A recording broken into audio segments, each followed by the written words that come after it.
Product Development, prepared for and presented at the 2014 Square One Entrepreneurship Training Program. Square One is a program of the Center for Emerging Technologies. CET is an affiliate of the Cortex Innovation Community. Square One is funded in part by the Missouri Technology Corporation. Well, thanks. It's great to be here. I've never done anything like this, so this will be very interesting. I thought perhaps before I dove in and started talking about what I have planned, it might be good to maybe just query you guys and maybe grab a couple of thoughts about what you'd like to talk about, and if I don't cover it, we can double back on that and see if we can finish that up before my time is up. So is there anything specific that you'd like to talk about tonight, or you'd like me to make sure that I cover related to product development? Different methods for customer feedback loops. Okay. I'm going to jot it down.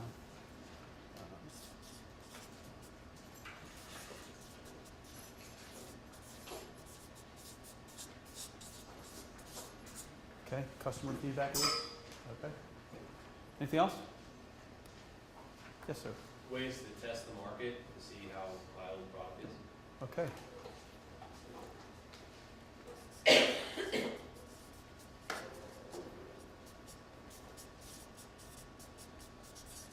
That's a good one. Luckily I have some stuff on that. Anything else? All right, if we come across anything else, oh yes. Timeline projection? Timeline projection.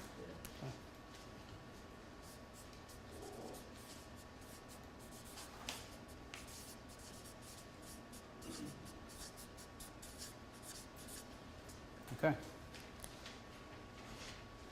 Going. All right. Thanks. All right, so I guess where I'll start, grab this clicker, is kind of covering what I'm going to talk about. So in the agendas that you have, you'll notice the very last bullet. I apologize, that was a typo on my part, so I'm going to be talking about contrast and comparisons of a couple of the things that I'll cover throughout my talk here. So the first thing is I'm going to talk a little bit about the product development model, kind of the more classic model that most companies use in the U.S. today anyway, which is the stage gate model. Customer development model, which is a little bit of a newer development in this area. Talk a little bit more specifically about the search and pivot concept, which is really what drives this new development, I guess I would say, in product development, and then compare and contrast those. So that's what I'll cover. So the classic, I guess, product development model, as we know it today, is really kind of a left to right flow. You start out with a concept, and I spoke to a few of you tonight, and some of you already have concepts that you're developing or that are in development. Obviously, from the concept, you move into a development phase where you're actually building a product or the idea out. You do some testing with the market, perhaps, if possible, and then ultimately you ship the product. So that's not terribly revolutionary. I mean, that's kind of where the process would go, and you would expect it to go. And generally the flow is left to right, and there's a lot of momentum in keeping the flow going left to right. And very often, or on the rare occasion, I guess I would say, when work goes backwards, that's deemed as not good. Okay, so that's the first point I'd make in that slide. So the stage gate process consists of typically anywhere from 3 to 5 steps. Sometimes I've seen as many as 7 gates, depending on how complex the organization is or the development is. And in each of the stages, you're building information as you go. And then you go through a series of gates where you essentially are requesting permission to move forward, to go to the next subsequent gate. So the gates are designed to be cumulative, so you're building knowledge as you go, and you're making decisions as you go, and hopefully you're learning more as you go.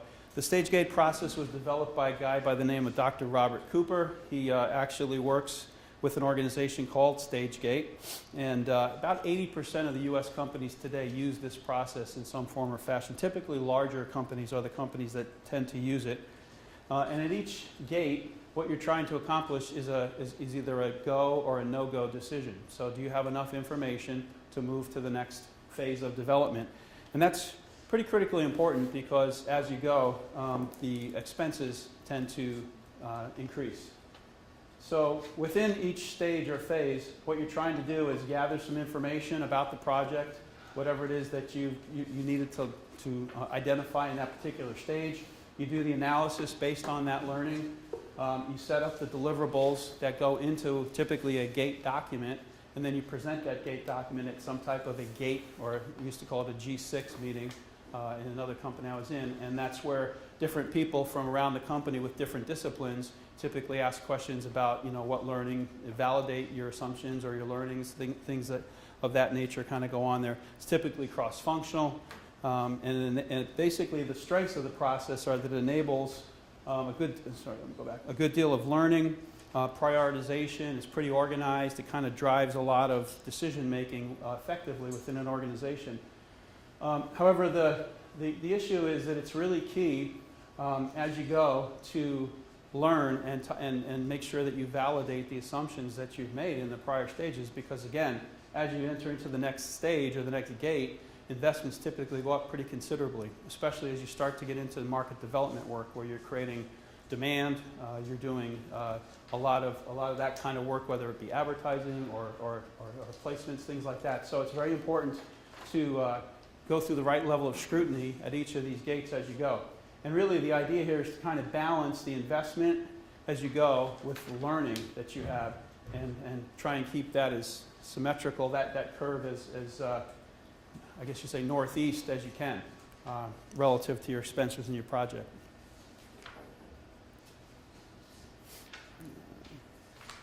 So the other thing about StageGate is it does require some infrastructure and support in an organization. So I tend to call it the 3 Ps of StageGate. So you need people to run it.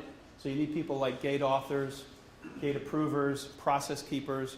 In organizations that I've been in the past, there are organizations dedicated to just driving that process through the organization, making sure gates are getting signed, that they're doing all the bird dogging across the organization, and make sure people are signing and setting up the meetings and approvals and so forth. So there's a large effort. Typically, a program management office is chartered with that kind of a role within an organization.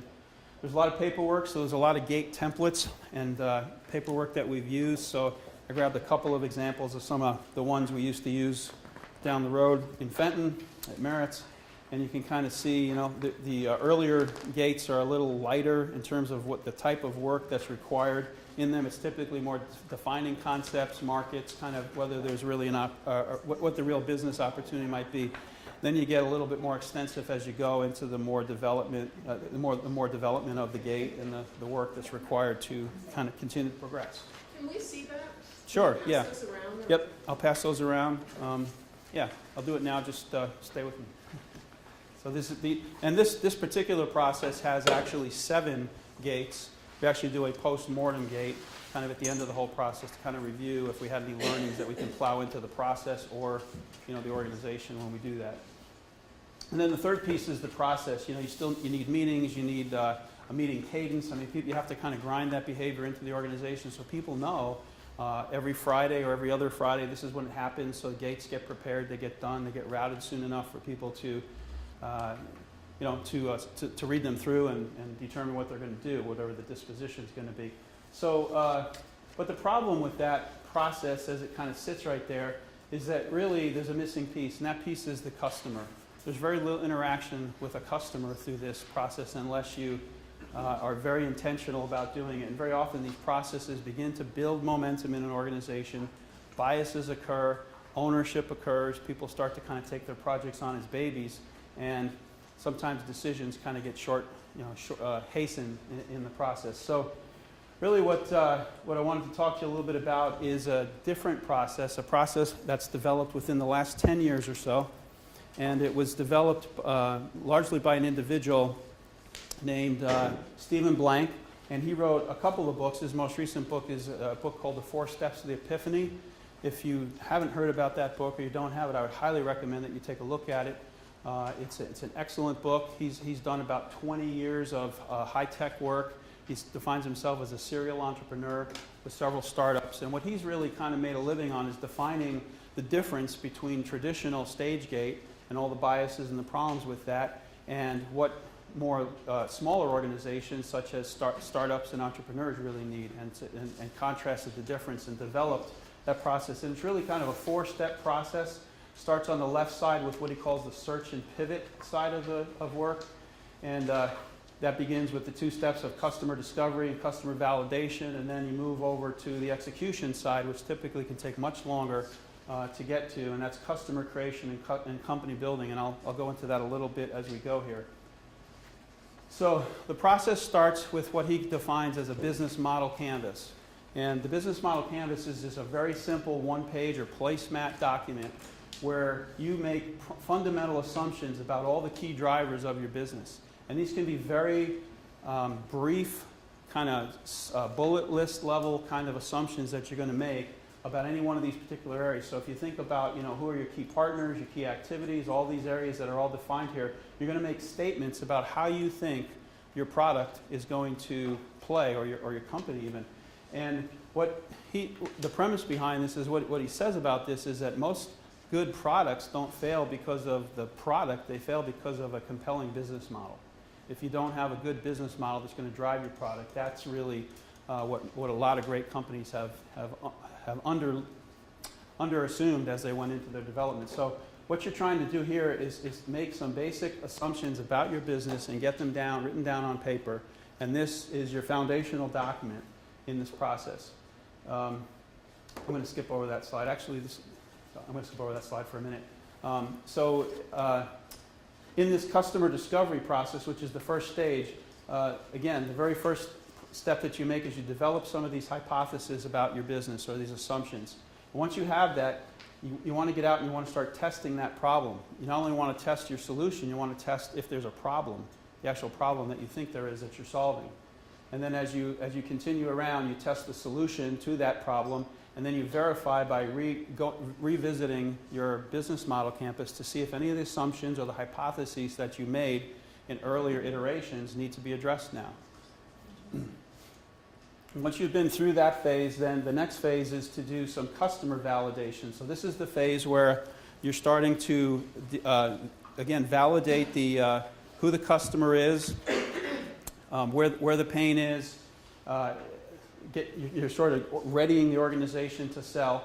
And then really the key point, and this is Stephen Blank here, really the key thing here is to get out of the building and go do this. Go talk to customers and talk to lots of customers and learn from the customers whether your hypotheses that you've made, about your business model, about your product, are really going to meet the needs or not. When you're doing that, what you're trying to do is you're trying to get out of this customer discovery phase of your development and achieve what he calls escape velocity. So when you've learned enough and you've got the assumptions grounded enough that you're confident in your business model and you're confident in your value proposition, then you can begin to migrate to the next stage, which would be all this validation work in the market as well. And then once again, at the end of the stage, you verify, and if you've achieved escape velocity in this stage, now you begin to move down road. And this can take very long. This can take many months, a year or more to determine whether you have a viable business model and how many adjustments of your business model need to be made in order to get there. Let's see. So the next stage, of course, is the customer creation, and then here you're beginning to prepare for launch. This is where you've got your large assumptions largely validated. You're preparing and positioning the organization for what type of a market you're going to go into. So, for example, are you entering a market type that is already existing? So what is your business model going to do differently in that market that is going to create some new value or differentiate yourself? So an example of that might be the industry that I came out of years ago with Gateway. Gateway was largely an over-the-phone PC company. And that went into a market that at the time was competing directly in a sales channel. And we carved out our own market, by selling directly to consumers over the phone, desktop PCs. That's kind of how the company started. So Dell or Gateway might be a good example of going into an existing market and differentiating or deciding to iterate differently that way. A new market example might be someone like, say, for example, TiVo. So TiVo went into the industry and didn't make another VCR. They basically innovated a different way to go to market that added better, created more value or new value within a new market. So they created a new market by doing that. And then the third thing you can do is you can go and you can re-segment the market. So, for example, if you think about a company like IKEA in the furniture business, they've gone in and re-segmented and kind of gone after low-end, young type families that want more contemporary furniture but don't want the cost and are willing to put together the furniture themselves, take it home and put it together themselves. So those kinds of examples are some different ways that organizations go in this phase and position their product and their company differently based on what they've identified about their market or their business model. And then of course you finally get to the point where you launch your company and you're creating demand. And then the final stage in this company building is really where you want to start thinking about kind of overhauling your organization. So very often the people who founded the company, the big idea people, aren't necessarily the best people to run an organization, the day in, day out type of operations that are required to be effective. So you're looking at kind of reaching beyond mainstream customers to kind of get early adopter customers to get to mainstream customers in this phase. You're looking at reviewing your management team. Do you need to add anybody that you don't have on the team right now? Do you need people that have more operational experience or finance experience or whatever the needs may be as opposed to the founding group that kind of got started? Typically organizations at this phase start to transition to functional departments, and then finally we build fast response teams so you can kind of maintain and service customers effectively. So very often a lot of companies kind of start down here, they build a lot of infrastructure and get top heavy real early, and then when the business model needs to be revamped, then they're in a kind of a weird stage where they have to overhaul management teams kind of midstream or strategies and different kinds of things like that. And that's just kind of a little better diagram of this idea of the chasm. And this Jeffrey Moore wrote this book a number of years ago that, again, Stephen Blank recommends when you're talking about early adopters. So if I go back to that slide that I skipped over, this one, really the point of this slide is that you're looking for customers early in your development of your business model that are kind of at the top of this pyramid, that they've recognized they have an issue, they have funding or a budget to go after that, and they're motivated to do something about it. Those people are usually not your mainstream customers and aren't probably typically people that you're going to be talking to right out the primary market right out the chute. So focus on those folks in your early stages, iterate with them, learn with them, and then as you kind of come back down through your development, you can start going after some of these larger, more mainstream companies that are the less early adopter or less sensitive to some of the things you've learned along the way with your bellwether customers. Then the last thing, I put this diagram in here that we use at Watlow very often to kind of develop needs. So it's called the Kano model. It's developed out of the Toyota playbook for lean manufacturing. And the Kano model basically talks about identifying these needs. So you have a lot of needs. If you look at the scale here, we have dissatisfied and satisfied, and then we have not implemented and fully implemented. And if you kind of follow this curve, where you're just kind of meeting, relative satisfaction or they're indifferent, those are more or less basic needs. Those are ANI. And then on the performance line, that's kind of where everybody else is. But if you can find this other line where you can delight customers with, by satisfying their needs, but the ideas aren't completely fully developed yet. You're kind of in this earlier stage. That's when you have something. If you can figure out how to do that, what a true need is versus a want, those are the things that really will allow you to differentiate with a product and create value in your market. I think, is that the last slide? Oops. Guess that was the last slide. So in your handouts, there's an article that I included from Stephen Blank. He wrote this a year or two ago, 2013, about why the lean startup changes everything. And he really takes you through this whole process I described. The business model canvas is in there.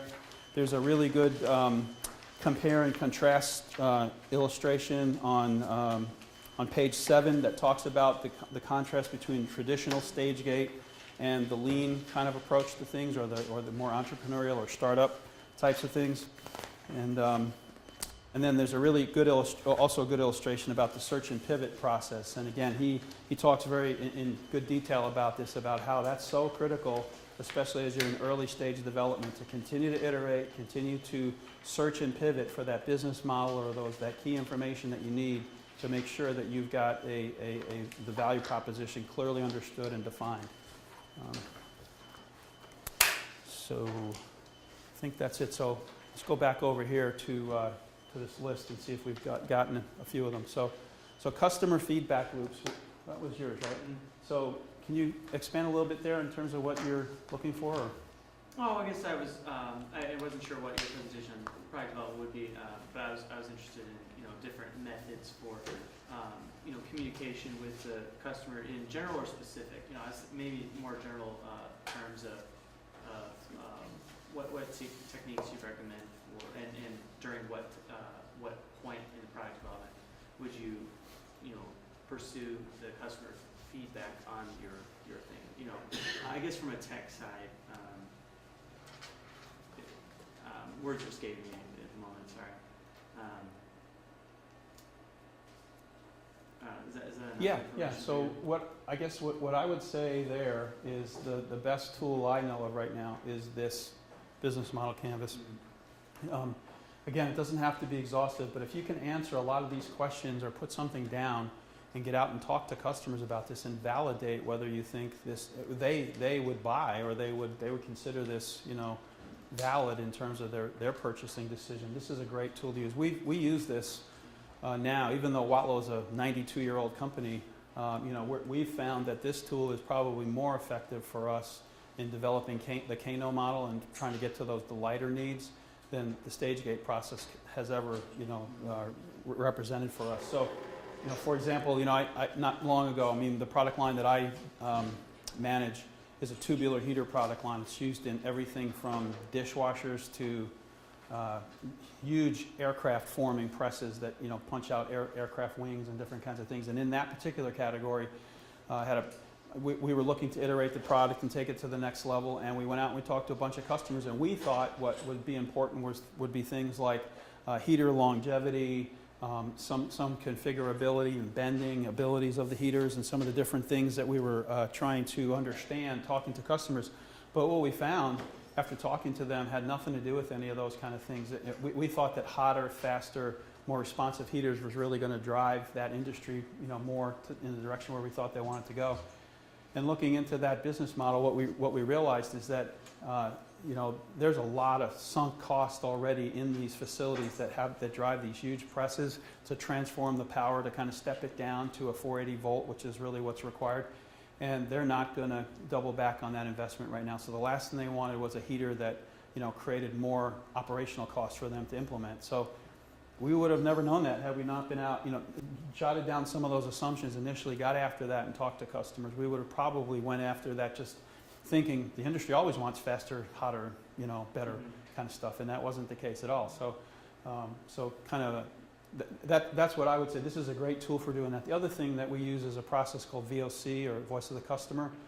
And again, what we do there is we very early develop some hypotheses about product features or some particular component of the roadmap, put a presentation together, even just hand drawings of some of those things, what those might look like, get that in front of customers, get them to respond to that, score that after enough customers, and you can either, and then, so what you're really after there is you're trying to get after their satisfaction with the current solution, and then their satisfaction. I'm trying to think of my pain index here.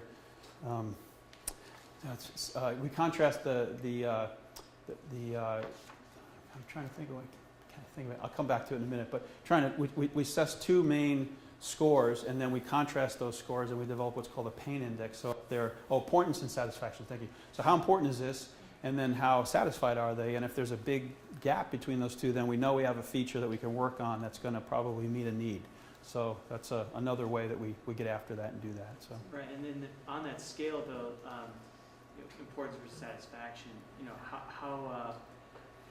how validated is your concept if they're not actually giving you dollars, or are they at that point? If they're not giving you dollars. Right, But- right. There's a yes versus a yes with money behind it. Sure. Yeah, so some of that is subjective, right? So you have to kind of read the tea leaves a little bit as they're responding and see how they ask. We do ask questions at the tail end of the survey, which is a little more verbatim driven. You know, would you purchase this product if it was X dollars more than the current solution? Would it, you know, we test kind of for a sensitivity there to see if we can, you know, zero in on, you know, those features. Very often, if we find if we can address a pain, you know, with the importance versus satisfaction index, if we can address a pain straight on, and you know, it eliminates some serious, you know, pain that they have, very often they'll pay a premium for the product. So, because again, you know, we're talking about customers in this category like Boeing, Rolls-Royce. I mean, customers that use our heaters to build aircraft that are, you know, multi-million-dollar type budgets. So to them, a couple $100 north or south on a heater is not, you know, they got to keep the line flowing. They're not too worried about a couple $100 for me. That's a lot of money when I multiply it annually. So, Mhm. okay. So did we get at that one? Or? Yeah, it's perfect. Okay. Market testing. So that was somebody else asked that. I don't Yeah, know. I think you hit on a lot of good points, so. Okay. So again, I think this is probably a good foundational document. Just get out there, develop some hypothesis, and test them. Get out there and talk We to actually customers. worked on that the first couple weeks. Yeah, You did. Got it. Oh, good. Excellent. but Excellent. it's good to keep coming back to it. Yeah. Yes. When you're out there with a sort of a software solution, you know, I know you want to test the market before you get out, and you want to test to see the response. But on an ongoing basis, does it just start to flow naturally because it's a software solution, or do you feel like your customers are going to sit on it and you're only going to hear about the complaints? I mean, do you feel like it's so easy to email and say, hey, can you do this now? I mean, I've got a software solution, and it's going to end up being, it's very specific and very niche-y. It's not a broad-based consumer product. But, you know, they might just want bolded fonts or color-coded this, or, you know, I mean, something to make it easier to read. Do you feel like some of that comes across naturally because it's software, do you think? Or do you think it would really be something that you'd have to solicit? That's a good question. I mean, I guess it would apply to your business as well. I mean, do your customers complain about it, or do you have to go out and get I guess what I'm hearing is you have to kind of go get all those answers. Oh, we hear complaints too. Yeah. Oh, yeah. Yeah, all the Or time. requests. Requests. Yeah. Yeah, absolutely. So, yeah, a lot. You're right. A lot of it does flow in, I guess, organically, you know, from the customers or the sales guys who are calling on the customers about product features that maybe a competitor has that we don't have, or something along those lines. So yeah, we do get a lot of that organically, I guess I would call that.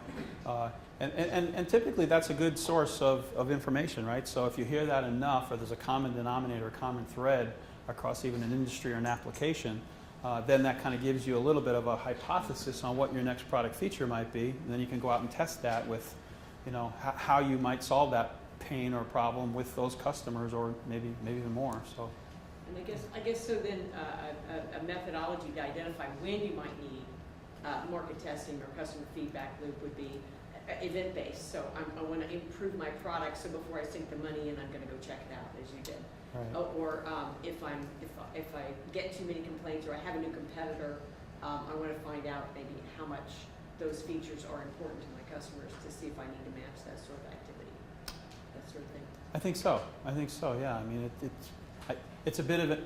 There's a lot of things that occur within the building. Let's just say, right, that you think are the next great features, and you know, very often, I think companies get duped into just assuming that and plowing that into the roadmap, and they don't get out and talk to customers very often. So there's a lot of value. My point is, there's a lot of value in talking to customers, because a lot of times you assume, you think you know what the solution is, and even when it's somewhat obvious, you know, it's always better to get out and validate it with the customer, I think. So yeah, I mean, I think you can learn a lot from those kind of things, but I still would recommend getting out and testing them before you go off and develop. Yeah. I can relate to your industry and what you were saying about the heaters and stuff like that. What is a good time period for a beta test?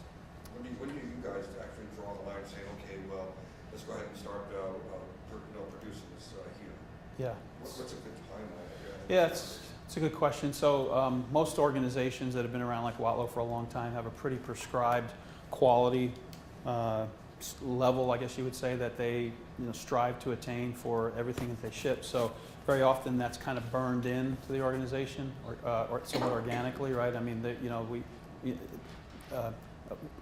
organizations use things like MTB, mean time between failure and stuff like that. So if you're just starting, to develop those things, I think that's again something where you can either try and figure out what industry standards are, and either try to aspire to achieve those or exceed those if you're going to hang your head on the quality thing, or if the market will accept a lower mean time between failure for a better price. I mean, there's a couple different options that you could go. So just again, I think it goes to who you're going to be and how you're going to position yourself relative to everything else. One more, time between gates. What's a good time period? Yeah, that's I know that changes from industry to industry, but again, I can relate to your business, what you do, Sure. and I'm just kind of feeling what your model is. Sure, yeah. So it's a really good question, and it changes. It vacillates wildly depending on where you're going. So if we're developing, let's say, the next heater for a McDonald's French fry machine, which we've been doing for 50 years, that doesn't take us real long to kind of get some of those things, and we have pretty systematic ways of getting out to customers, validating assumptions, and moving those things through very rapidly. If, on the other hand, we're developing a new heater that's going to go into a new semi-wafer, chamber to create a brand new type of silicon wafer that doesn't exist, very often we work with those companies very, very early, and that stage, that gate one or even pre-gate one, could last a year or two. As we develop and validate, technologies and different things that have to kind of be plowed into all that before we even get to a gate one where we determine whether there's going to be a viable business model. Can we make it efficiently? Can we, meet the quality consistently? All those kind of things. So, I don't mean to dodge your question, but it really changes. And even in between some of those gates, like you'll learn things about maybe your financial model or your distribution model that you made a different assumption on early on, and you have to kind of go back and sometimes blow up that financial model and make those changes and make sure that you still got a viable business model. At the end of all that, if you have to double back on a lot of work, sometimes that's the pain associated with that. But you're better learning it before you get to those subsequent stages, because again, that's where the real expense begins to pile on. So. Thank you. Yeah. And then timeline projections. Yes, sir. A lot of that was just answered, but also in terms of like figuring out how much time the entire stage gate process would go, would you recommend methodology like Gantt charts or like other ways to determine the full scale of the project rather than exactly how long the beta test should be? Sure. Along each one of those stages individually. Yeah, I think sometimes, again, it's prescribed, right? So a customer, one of our biggest customers in Watlow is a company called Frymaster, and they build the fry pots that go into McDonald's and Kentucky Fried Chicken and all those places, and we build the electric heaters that go into those fry pots for them. So they'll come to us in, ideally, January and say, hey, we're going to launch this new fry pot in May, and we need to have this kW, and it's going to be this big, and so on and so forth. And they'll give us pretty much a requirement and say, build it for us, and here's your price, and here's your target cost, et cetera.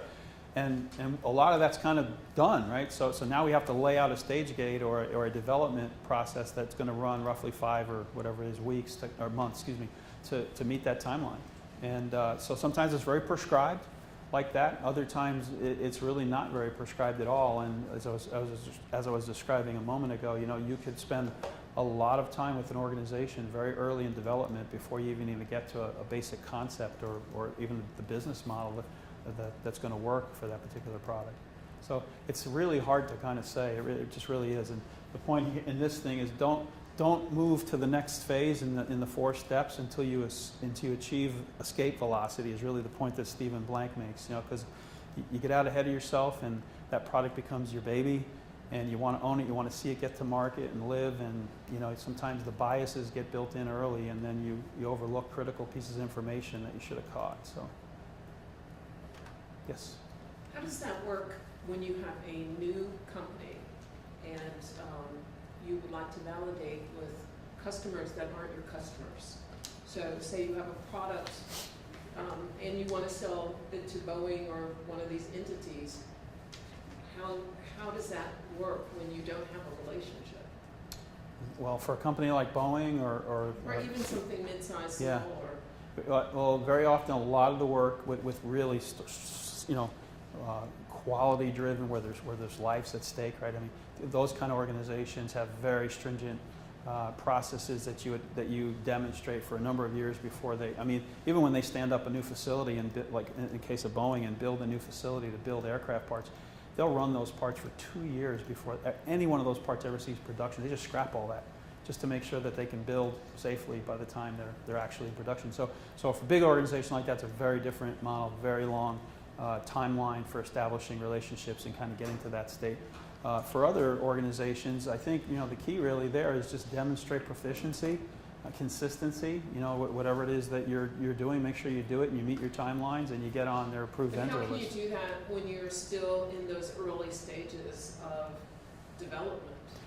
Yeah, you might not want to shoot for doing it there. You might want to validate your hypothesis there. Make sure that it's more if questions, right? If this product were available, or if I could do this, would that be interesting to you? How would you like me to sell it to you? What's my target costs?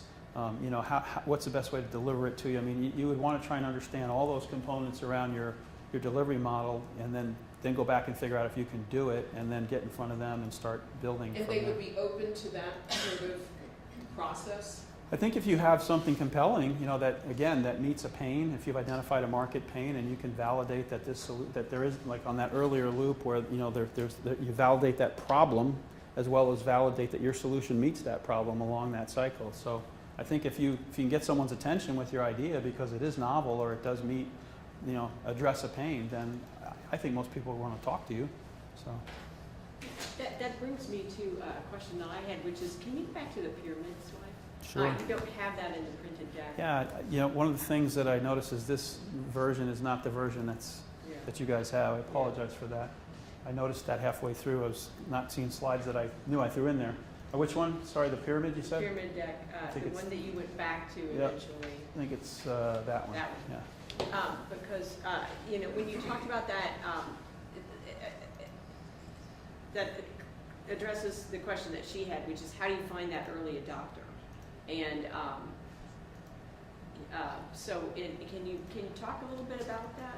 How to find the early adopter and how to, maybe how to identify them and create that? Because I know while you're soliciting for the early adopter to put your beta or your first versions out there when you don't have the credibility that she was talking about, then you're going to have to. I think it'd be important to determine what your pitch is like, because you're also feeding the ground for a future conversation of Yeah. a medium adopter, That's right. and you want to make sure that they know, hey, this is coming out, so they're aware of it, and it gives them a little comfort. As you're looking for that Yeah. kind of company that's going to start up with you, that's Yeah, going to take sure. that chance with you. Yeah. So in our industry, I mean, and I'm blessed that I'm in a company that's well established in well-established industries, so I don't fight the same battles that you guys necessarily do every day. But we do periodically have to go into new industries and convince them of new things. So for example, one of the things that we've done in the last couple of years is we identified the diesel exhaust, the diesel engine manufacturers are under fire from EPA. I mean, they are required to, within the next year, emit nothing out the tailpipe but basically oxygen and water. So if you think about that from a diesel cylinder, with the exhaust coming out of that all the way out to the tailpipe, to be nothing but O2 and water, you're talking about a chemical process, chemical factory between those two things in order for that to happen, right? So one of the things that we developed was a heater that exists within that exhaust stream to provide the thermal energy that's required to kind of do some of this chemical processing along the way. That was a brand new space for us. We didn't know. We knew a lot about diesel engines because we provide about 1 million sensors a year to John Deere and some other people like that. But we didn't know a whole lot about vibration, engine vibration, and some of the characteristics that our heaters didn't typically operate in. So we spent a lot of time working with with those companies, to some degree leveraging some of our sensor strength, but that didn't really help us a whole lot when you're talking about an exhaust stream heater in this case. But it did get us in the door. We started talking about that, And what we found was working with them, very often we had to, they were bellwether customers for us, we had to give them a lot of heaters and kind of get in their test labs with them. So we made agreements where we said, well, we'll bring the heaters in free of charge and we'll bring all the test equipment. Can you set us up with a gen set or a big platform that we can do some testing with you on, and then share that data? And it was kind of a collaborative effort. So in that industry, that was what we did. We went out and we looked for organizations that we knew, the big organizations that were going to be the targets for the EPA. They're going to focus on the John Deere's and the Cummins and the Caterpillars of the world. Those are the guys who are putting out the big, diesel engines every year. That was where the pain was. We validated that pain, that yes, they didn't have a good solution right now, and the customers weren't happy with what was going out the door, because it really, the way they were doing it was just driving the engine RPMs up to kind of create more heat in that whole process. So when you do that, you just burn a lot of fuel. So the industry wasn't very happy with that. We worked with them to validate that pain, validate a solution, and now we're kind of down the path where we've actually got line of sight to an opportunity there with them. So do any of these guys want to have any like co-ownership or anything like that? sometimes they do. Sometimes you have to sign that. That's a good point. So one of the things that slowed us down a little bit was we recognized along the way, we've got some IP opportunities here, right? So we slowed down to capture that IP and make sure that it was submitted before we continued with them. But very often, yes, depending on the size of the organization you're dealing with, they'll tie you into IP agreements and things like that you have to be very careful about. So you guys are sharing the patent? We are not sharing the patent on the things that were most important to us. We are sharing some patents on vibration, the mechanical pieces of some of the solutions, yeah, but not on the controlling algorithms that we're using. Opportunity comes along, and that's awesome, right? I know what you're talking about. Yeah, that's been a fun project. So, yeah. So, did we get that one? So I guess that's it. Any other questions? Or?